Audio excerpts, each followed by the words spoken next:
Hello, welcome back from lunch break. I hope you enjoyed the time away from your screens.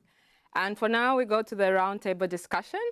And I'm happy to introduce two people who've been working on the AgriFoSe conference for many years. And today they're going to discuss their project, AgriFoSe. And these are Eva and Sophia. So over to you. Thanks a lot, Bridget. And hi and welcome to this roundtable discussion where we will discuss how to engage stakeholders and translate science into policy and practices. And we will do that in the context of the AgriFoSe 2030 program, which is a program which actually focuses on building capacity on engaging and translating science in the global south. And my name is Eva Virgin. I'm working at Stockholm Environment Institute. And with me, I have the following panelists. I have Sofia Bokvist, the Program Director of AgriFoSe 2030 here at SLU. I have Professor Eli Katunga Ravishkaya, who is the Vice Chancellor of Sherambogo University in Uganda, which is part of the AgriFoSe program. And I have Dr. David Jakinda Otieno from the University of Nairobi in Kenya. And we have Dr. Flor-Delise Dakshan from UP Visayas Tacloban College in the Philippines with us as well. What we will do, we will begin with short presentations by our panelists. And then after that, we will have a Q&A session, inviting you all to give questions to the panelists as well. So, well, I'll start with Sophia, just introducing the AgriFoSe program. So, Sophia, what is the AgriFoSe program and what does it do? Thank you, Eva, for this introduction. And you mentioned AgriFoSe program. I just would like to say that AgriFoSe stands for Agriculture for Food Security, and abbreviated AgriFoSe 2030. And earlier this morning, when I was planning for this session a little bit, I was thinking of the theme of this conference, which is building resilient food system in uncertain time, and the need to transform the agricultural system to become more productive and sustainable has been mentioned and highlighted in many of the contributions. I have attended quite a few of the sessions at this conference, and they've all been very, very interesting. And we all know that agriculture is one of the most powerful tools to end extreme poverty and a major driver to achieve SDGs at local, regional, and global level. And a few weeks ago, FAO launched a report in which they tracked progresses on agriculture-related SDGs. And it has already been pointed out by some of the keynote speakers earlier at this conference that the latest data indicate that most of the food and agriculture-related SDG targets are still far from being achieved, and that progress made in the last 2 decades has stagnated. So then the burning question is, Eva, how can the research community contribute with ending this negative trend? And how can evidence-based knowledge be used to transform the agricultural system to become more productive and more sustainable? And I do believe this is particularly important for smallholder farmers that produce most food consumed by poor people. So, Eva, you know this, what I'm going to say. I know it.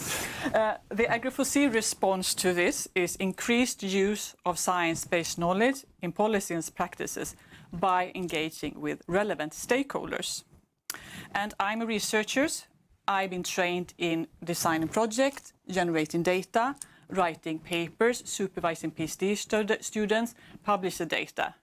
And then, we tick the box, we go to the next project. So the issue is really what happens there? What happens with all this fantastic research data that is there? How can we make a better use of it? And I think that is really, really the core of the AgriFoSe program. And how do we avoid that this data ends up on the shelf or in the drawer, just collecting dust? That's the core issue, I think. Yeah.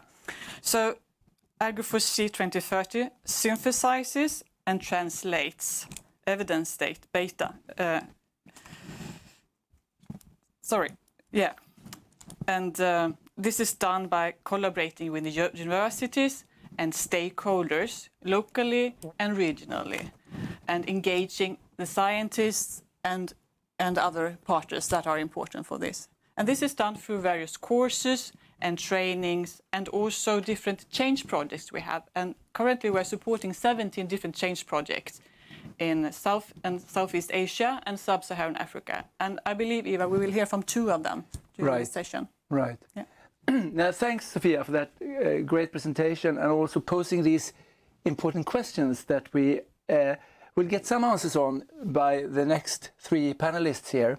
So I first invite Professor Eli, given your presentation on reaching SDG 2 through translating science into policy and practice, the role of universities. So the floor is yours, Professor Eli. Thank you very much, Mats, and it's a pleasure for me to see different people involved in the AgriFoSe project, those from Kenya, those from the Philippines, and those from SLU and Uppsala. So it's a pleasure for me to speak to you on this very important subject of reaching SDG 2, which is no hunger, through translating science into policy and practice, specifying the role of universities. First, I must note that policy development processes, especially in Africa and Asia, continue to be haphazard. They don't have clear guidance, and sometimes they remain devoid of scientific evidence. And this is largely due to the disengagement of the policy and research systems at the national level. So where policies are developed and where science is conducted, there is no engagement in many cases. We note that most researchers in universities, where this knowledge is generated, as already pointed out, data and knowledge, most researchers focus on publishing their data for academic promotion or academic growth. And they move from one project to another as they accumulate those papers. And they also disseminate their research findings in conferences, which contribute to their academic growth. However, we note that dissemination in this form is not sufficient to achieve social change. And such changes like improving food nutrition, promoting sustainable agriculture in low-income countries, especially Sub-Saharan Africa, South Asia, and Southeast Asia.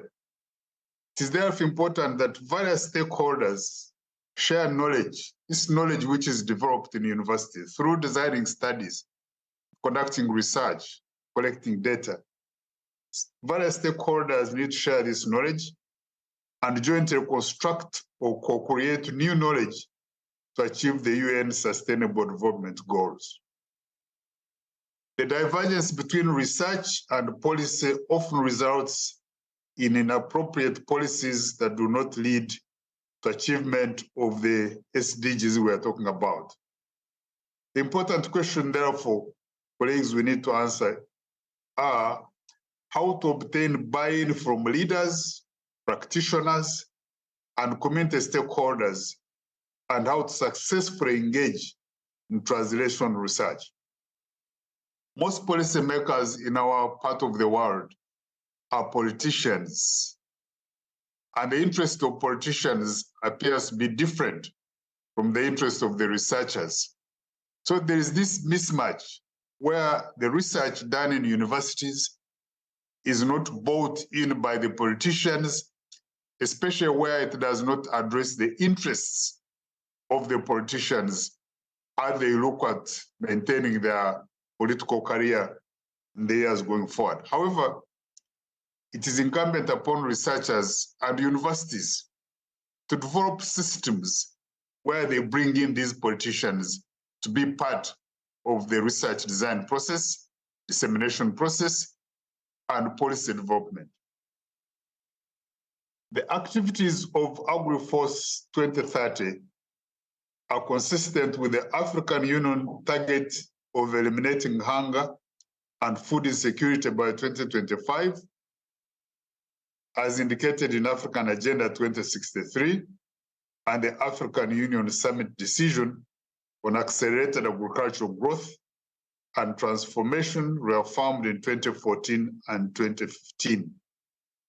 The African Agenda 2063 also seeks to offer policy space or platform for individual, sectoral, and collective actions to realize the continental vision and developing an implementation mechanism that is underpinned by a strong knowledge management system which enhances the quality of delivery through cutting-edge research and innovation, including agriculture itself. So there's need to develop capacity for cutting-edge research in our universities and also promoting innovation. How do you promote innovations arising out of the research, and how do you set out these innovations to communities? In line with the African Agenda 2063 that seeks to base on research in enhancing development, the AgriFoSe 2030 program targets to strengthen individual research skills and capacities. I think this is a good development where individual skills of researchers are enhanced together with their capacities. And what is important here is for researchers to be able to develop policy briefs.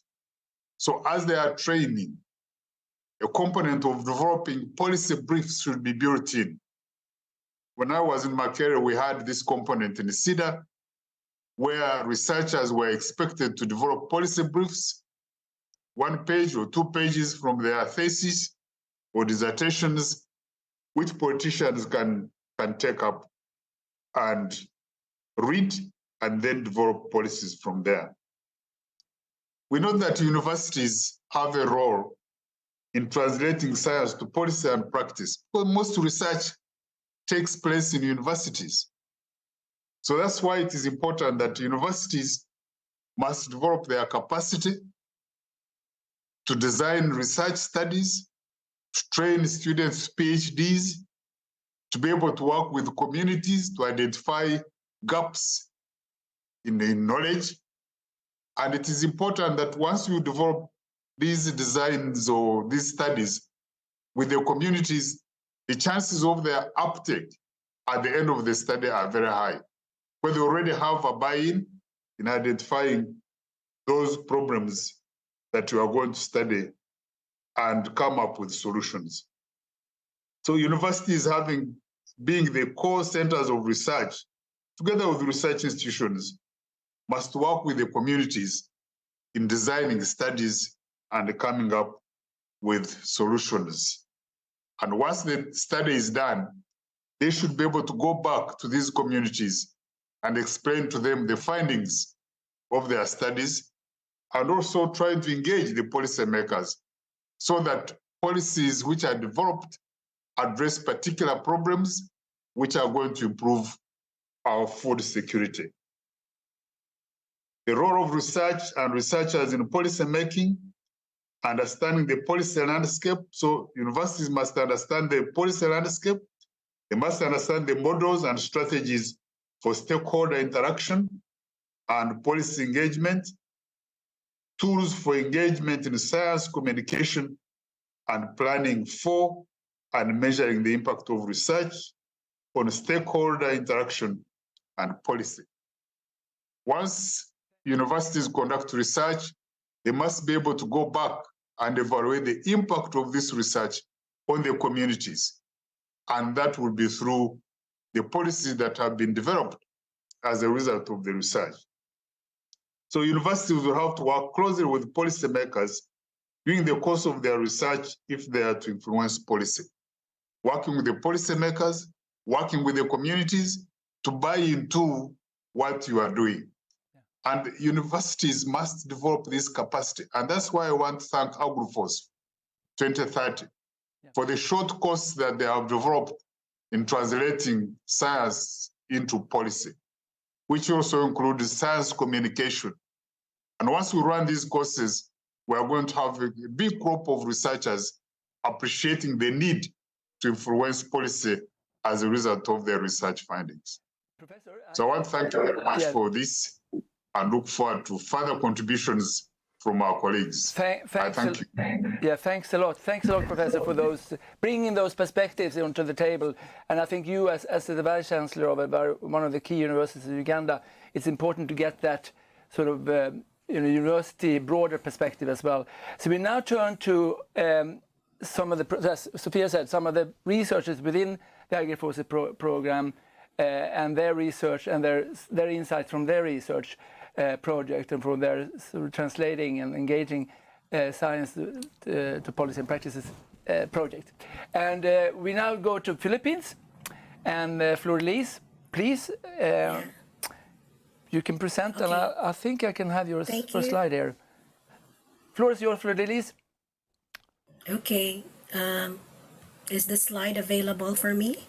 I see I can press there and see if it comes. There, yeah. Okay, it's there. Thank you. So good afternoon out there and good evening from the Philippines. I am Fleur-Elise Bidacuyen, the project leader of AgriFoSe 2030 project under Challenge 3, which is on digitalization of extension services in Southeast Asia. And this is a collaboration between 3 universities, including Way University of Agriculture and Forestry of Way University, Vietnam, under Dr. Le The Hua Sen, and Dr. Cho Phanet of Royal University of Phnom Penh, Cambodia. So engaging local stakeholders in the adoption of digitalized extension services platform requires an incisive approach, since dealing with different groups of farmers and leaders of the different local government units requires a thorough visual conditions. The municipalities we involved in the project demand tailor-fit approaches. For example, Biliran is a small island province with different language and cultural practices from Leyte, which is a more compact island nearer to the capital region of Eastern Visayas.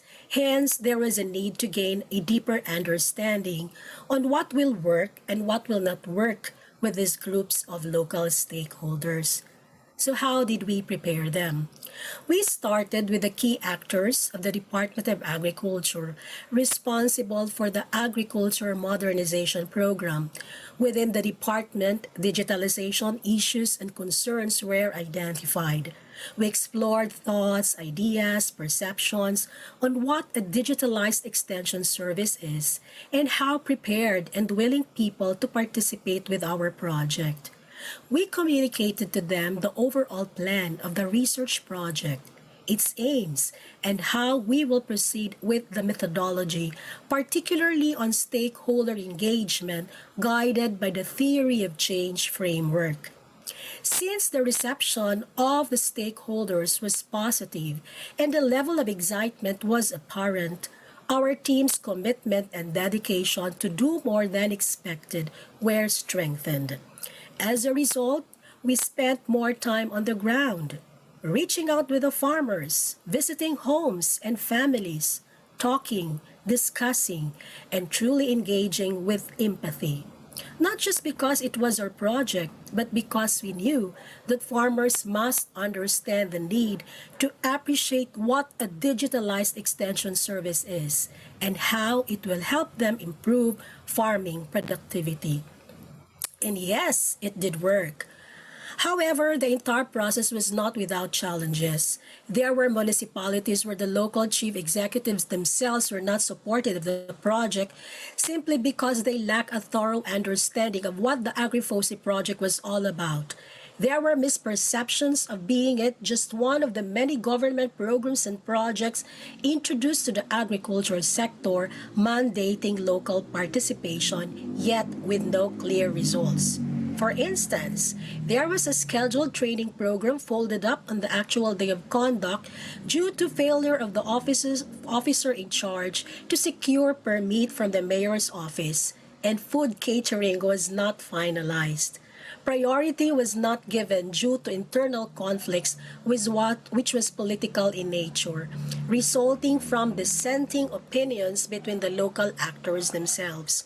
Resources were wasted and opportunities for training and learning for some farmers were lost. The question on how the role of the universities and the governments can help broaden the capacity of researchers to translate science into policy and practice. From experience, they have pertinent roles to play, and those are very significant. Co-creation of knowledge between local stakeholders, the university and the government are the key.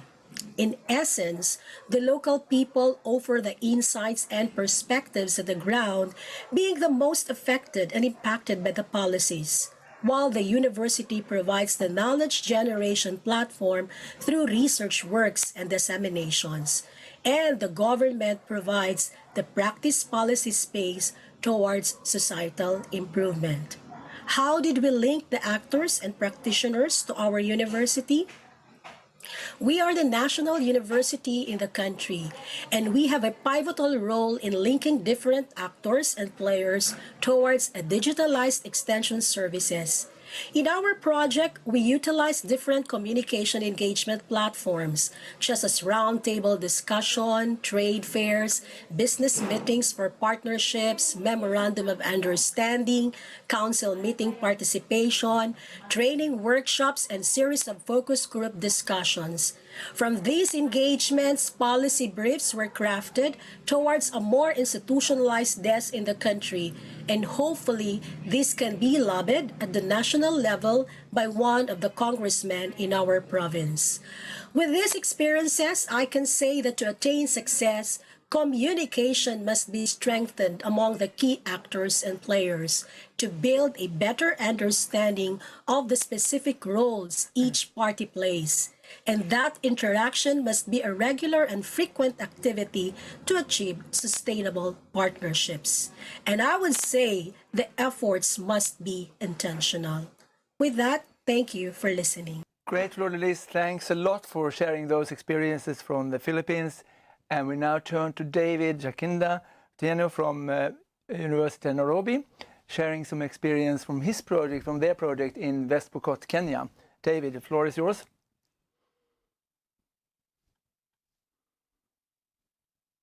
Thank you very much, Iva.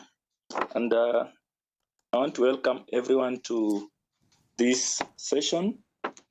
So our project in West Pokot deals with transformation of pastoral livelihoods by building capacity of smallholder agro-pastoralists and pastoralists to effectively participate in the policy making and implementation process on matters of food and nutrition security.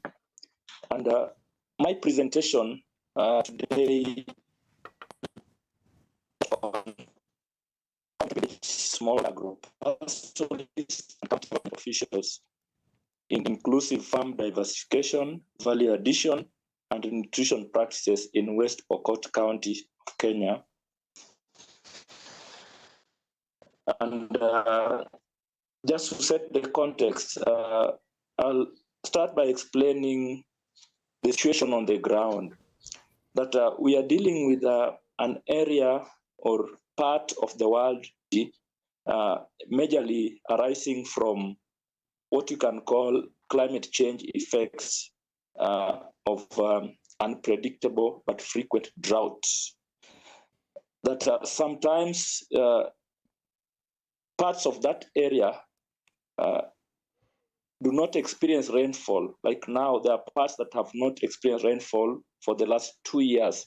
Yet the rest of the country are used to what we call seasons. Like you can talk of long rains, short rain seasons. But within that part, even within that geographical area, we find there are areas where some people can cultivate crops, but in other parts, no rains for 2 years. So that is the situation on the ground. But when you look at the policy-making process, just like our colleague Vice Chancellor from Kiambogo said, that the policy-making process is dominated by politicians who do not necessarily utilize the scientific evidence. So in this particular case, in West Pokot, Kenya, the policy-making process is sort of top-down. Top-down interventions with limited or no involvement of local community members' perspectives or food preferences and even their indigenous knowledge and capabilities. And arising from that top-down approach, we find that most of the interventions that are implemented overemphasize emergency relief aid or relief assistance, which is not timely, and it tends to focus on cereal crops. Yet we are talking about an environment that has huge potential for livestock-based food products like milk, meat, and eggs. So there's that mismatch in terms of what the policy interventions focus on against what is readily available. Now, how did the project work in that area? So there are three main approaches that this project that we implemented, supported by AgriFoSe, utilized. One is that we deliberately utilized open and honest discussions with the county government officials. And what we are emphasizing on was the value of listening to and involving the local community members in designing and implementing whatever interventions targeting agriculture and food policy, so that whatever is implemented carries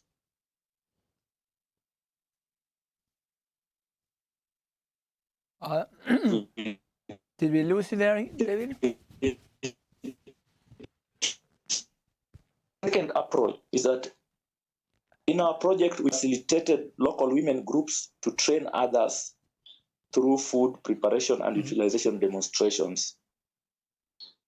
Then the third approach was that in this project, we supported local community members and government officials to jointly participate in peer learning activities on various issues such as farm diversification, value addition, and good nutrition practices. And this third approach, we deliberately settled on it because we realized that from past experiences, there was the tendency of any training events to either involve local community members alone, or there are cases where government officials were supported to attend seminars and training events alone.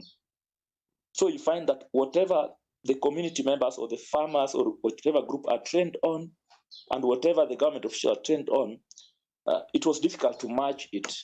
But we deliberately decided to support them to jointly attend the trainings so that when they go back to their local environments, then there was that uniformity or harmony in terms of what they've learned, and that would make it easy for them to then start implementing. Now, from those approaches, although the project is still ongoing, but we can gladly report that we are already seeing some early outcomes, which we can somehow attribute to the activities and approaches that we've utilized in the project.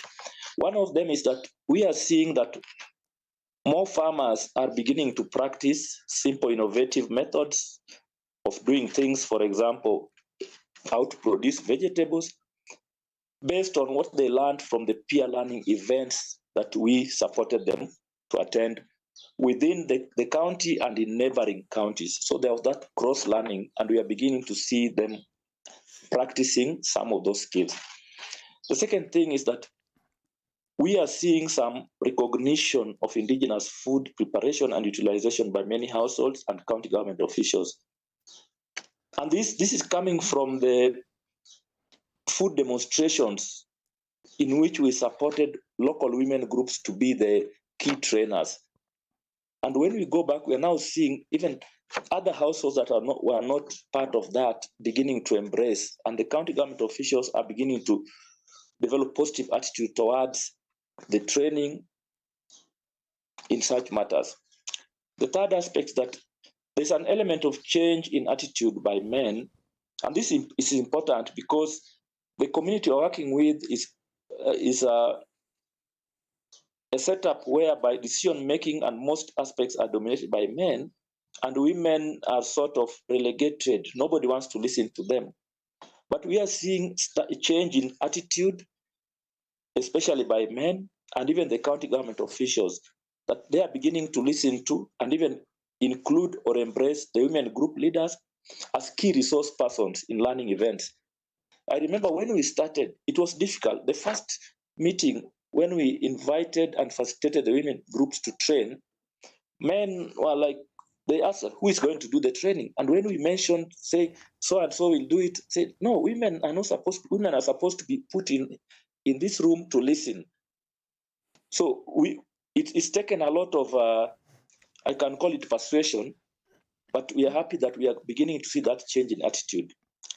Then finally, we are also seeing deliberate inclusion of farmer field schools and other things that were learned from the peer learning events, like how to form groups, matters of group dynamics, farm diversification, and so on, that the county government has deliberately included them as their key priority areas in their current development plan. When we started the project, the existing development plan at that time, which was called County Integrated Development Plan for 2017-2022, did not have these issues. But in the current one, which was developed during our project implementation, and it came out 1 month ago, we've seen that most of the issues that came from the peer learning events have now been included. And that's very good because once they are included in the development plan, then there's that assurance that financial resources will be allocated to pursue them. Now, what have we learned from this project? A number of lessons. One, we consider this as a very important lesson, that if we appreciate local people's strengths and capacities, then that gives them the confidence to share their indigenous knowledge and their innovativeness. So the point here is that let us appreciate or recognize local people's strengths and capacities so that they can confidently come out and share what they know and the skills they have. Number two, it's important to deliberately engage stakeholders in whatever we do. And this requires regular communication, be it through phone calls or online meetings, because this is necessary to build trust and encourage them to practice the skills that they learn from whatever your project is doing. So it's just like in our normal teaching environment. If you do not regularly engage the people you teach, then they'll forget about what you are teaching them about.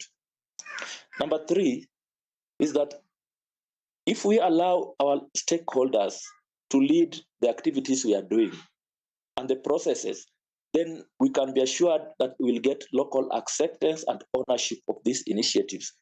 And this is very important for sustainability of what we are doing. That let us not all the time be the ones driving the processes. Let's find a way of allowing them to sometimes begin to lead the processes so that even if the projects end, then we can be assured that we've built the capacity and we've gained the local ownership of these initiatives. Finally, it's important for us to recognize that in as much as we are trying to do many things in our projects, but when it comes to influencing policy change at whatever level, then we must recognize that it is a complex, sometimes frustrating experience that requires our patience, and we also need to learn how to engage multi-approaches. We need to be persuasive, and we also need to gather some practical evidence in the course of our projects on what is working, what is not working. But more importantly, we need to understand in that environment of many stakeholders, we need to understand who really cares about the things we are doing and who is concerned and how much does it cost to bring the change we are looking for. Thank you very much for listening. Dave's important insights and positive news on changes in West Pokot.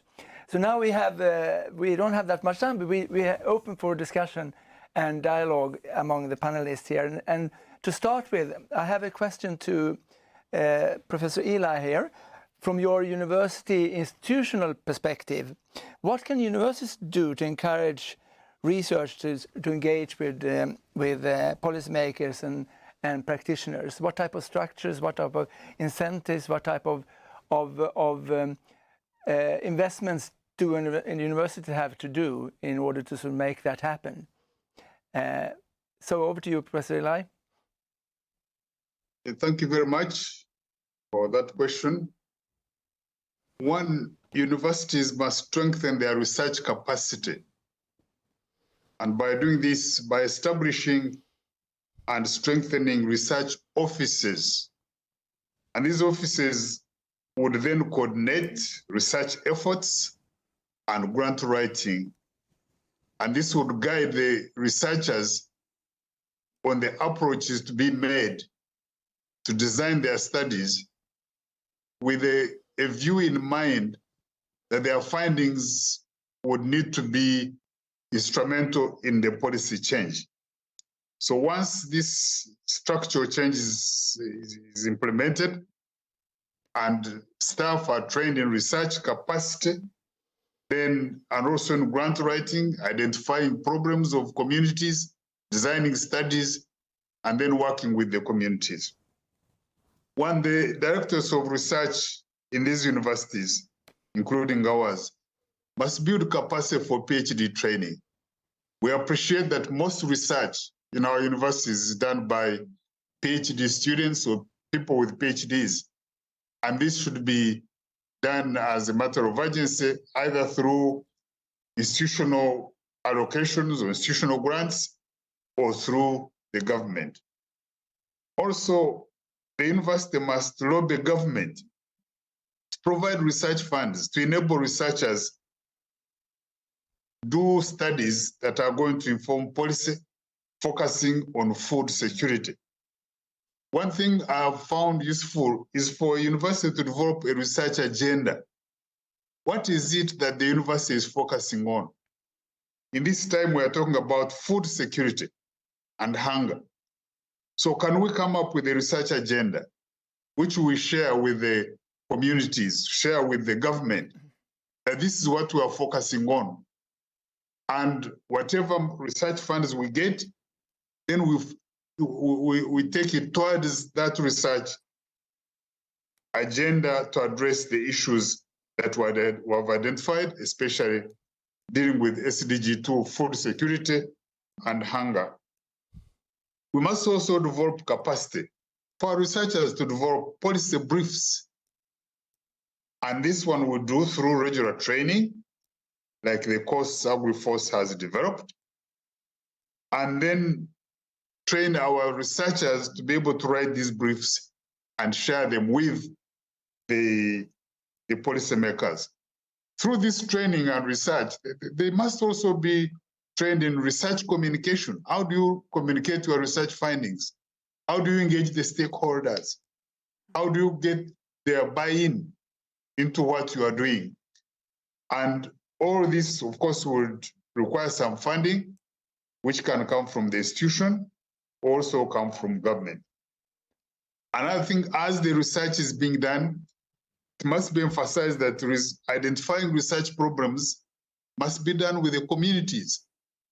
Your target communities, sit with them, identify their research problems, develop research design studies, work with them to develop the data. And at the end of the day, when you have data and you share it with them, they will be able to buy in. This is what David has just been talking about, involving communities in these processes. Right. So I think these are some of the innovations, some of the new things a university like Chambogo, a young university, can do so that the research findings can be useful in addressing policy change to address the issues of food security in this country. Thanks a lot for that perspective, Professor. We have a question for Fleur de Lys here. So how do you ensure that stakeholder engagement is inclusive and that all important voices are heard, given that stakeholders do have and may have unequal power relations. What is your take on that, Fridlis? As what I have emphasized a while ago, that co-creation is very important. So there must be a clear participation from all actors involved. So for example, in the case of our project, in the interaction process, the universities build the science and acts as middlemen between the local stakeholders and the government, because sometimes if we leave the community on their own and the government without the intervention of the university, sometimes there is no clear communication taking place. But with the presence of the university and myself as the researcher, conversations took place. So this is one particular experience that I had. And in the end, the government can open the policy-making platform, a going-on concern among the key players outside the realm of the government, so much so that there will be understanding between and among the stakeholders within these spheres. So as a researcher, our role is really very important. It has a very significant and pivotal role to play. And being the national university, for example, in our case, the interest and the confidence of the local people are there. Sometimes they lose interest in the government, but when they see that the university is there, helping the government, then communication can start to flourish again. Thank you. David, a question to you here. So the AgriFoSe program is focusing on capacity building for researchers to be co-creating and engaging with stakeholders. But do you think that type of capacity building should be done at university level and be incorporated in university curricula? For example, at the University of Nairobi. Would that be possible, do you think? Yes, thank you. Co-creation is capacity building through co-creation is very important. And I think that's the right approach to take in our universities, because we are moving from the previous design of top-down, where universities and their leadership were designing what they wanted to offer, because we are increasingly getting into a situation of leading demand-driven curricula so that we appropriately respond to the needs of the communities. So it's the right approach, and we just need to purpose the way we design our curricula and engage more with the stakeholders. Because again, when you talk about university education in Kenya, and I believe in the rest of the world, the funding models have changed from the top-down approach where governments were just sending money to universities, because now it's the students and their parents who decide what courses they want, and will remain relevant if we begin to design our programs by taking into recognition what the communities want. So co-creation to me is a timely approach. Thank you. Thanks, David. I think also we have Mats Åberg, who was funding at Sida, Sida is funding the AgriFoSe program. And maybe, Mats, do you have any final comments here on that aspect of capacity building and capacity building and co-creation of knowledge? Please, Mats. Yes, thanks a lot. And this has really been a very interesting session, and as I see it, also extremely important. This is really about connecting very important dots. During the Ag4D days, we have heard many stories about the challenges that faces smallholder farmers and others in achieving a sustainable production. And we have also heard many good ideas from the bright scientists that have attended this conference on proposals and ideas in improving the situation. But then how are these two connected? How do the science get out into the reality? And this is what has been described so very eloquently here by Professor Eli, talking about the policy processes, including AU at continental level. Lloyd Elise also on how ICT also under those circumstances where the project has been active has made change for smallholder farmers. And from David, that also gave very interesting and important insights. Now finally talking about co-creation, and that links then to the local leadership that is so important for sustainability. Then how to get the plans also into the more formal planning so that the community could get the need they so very much should have to have a more sustainable development. Also then the linkages with the HDP nexus on humanitarian development and peace, then that if we work in clever ways, using the best knowledge, we can also reduce the need for emergency assistance. So I think I would like to commend also you, Sofia and Ivar, for organizing this roundtable, and I wish you all success in the continuous work, and hopefully this program will have rings on the water so that the ways of working could inspire more institutions, more young agile scientists, so that it leads to a more sustainable production. So thanks a lot. Thanks much for those encouraging words, and thank you all for listening, and thank you to all the panelists for bringing your knowledge and experiences and perspectives to the table. And I wish we had 1 hour extra for this discussion. It's so much to discuss. Yeah, we got some really good insights. Yeah, so we're happy with that. Close. Yes. And see you and look forward to the next session. Bridget, over to you. Yeah, thank you very much. Indeed, very interesting discussion. And my takeaway is, one, researchers, we should not only focus on the publish or perish impact factor, but more focus on what impact are we having on communities. And also we should be honest brokers, work very hard to bring together the different stakeholders, and everybody should be able to participate. And with that, we'll go for the break. And while you're enjoying your break, please go to the Mentimeter and also do the quiz of the day. After the break, we're going to have a panel session, and the 3 topics we have today are food system in the face of climate and exogenous shock, pest and sanitation, market access and supply chains. So please join one of those sessions after the break. Thank you.